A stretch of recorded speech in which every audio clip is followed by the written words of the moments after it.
балаңыздын идеалдуу сүйлөп кетүүсүнүн 4 белгиси. Эгерде сиздин балаңызда бул белгилер бар болсо, анда балаңыз сонун сүйлөп, сонун өнүгүп, баары жакшы болот.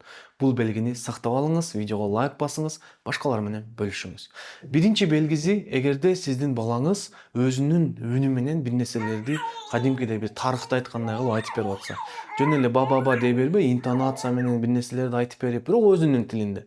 Эгер ушундай нерсеси болсо, анда кооптонууга негиз жок. Экинчи, сиздин айткан нерселериңизди угуп, ошол нерсени түшүнсө. Мисалы, пультты алып берип койчу, тигини алып келип берип койчу десе, унчукпай барып, сиздин айтканыңызды жасап атса, бул дагы тилинин өнүгүүсүнүн жакшы белгиси. Үчүнчү белгилерден болуп, бул жаныбарларды, түрдүү нерселерди туурап, мисалы, уйду көргөндө му деп, крокодилди көргөндө а деп, кыскасын айтканда, үндөрдү тууроо болуп эсептелет.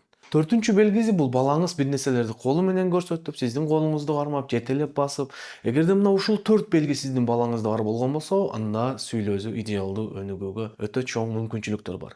Эгерде балаңыздын сүйлөөсүн диагностика кылууну кааласаңыз, сиздин балаңыздын тили жакшы эле өнүгүп атабы, кандай көйгөйлөр болуп атат билгиңиз келсе, мен сиз үчүн өтө сонун 1 сааттык вебинар даярдагам. Бул вебинардын эң негизги өзгөчөлүгү, вебинарда атайын мини диагностика бар. Ошол диагностикадан өтүп, балаңыздын же кызыңыздын сүйлөөсүн аныктап алсаңыз болот. Менин бул уникалдуу вебинарымды көргүңүз келсе, YouTube каналыма кирсеңиз, мына YouTube каналымда баланын өнүгүүсү үчүн 5 кадам деп аталган вебинар турат. Ушул вебинарга кирип, ушул видеого кирип эле вебинарды көрө бересиз. Анан YouTube каналга катталып кетүүнү дагы унутпаңыз.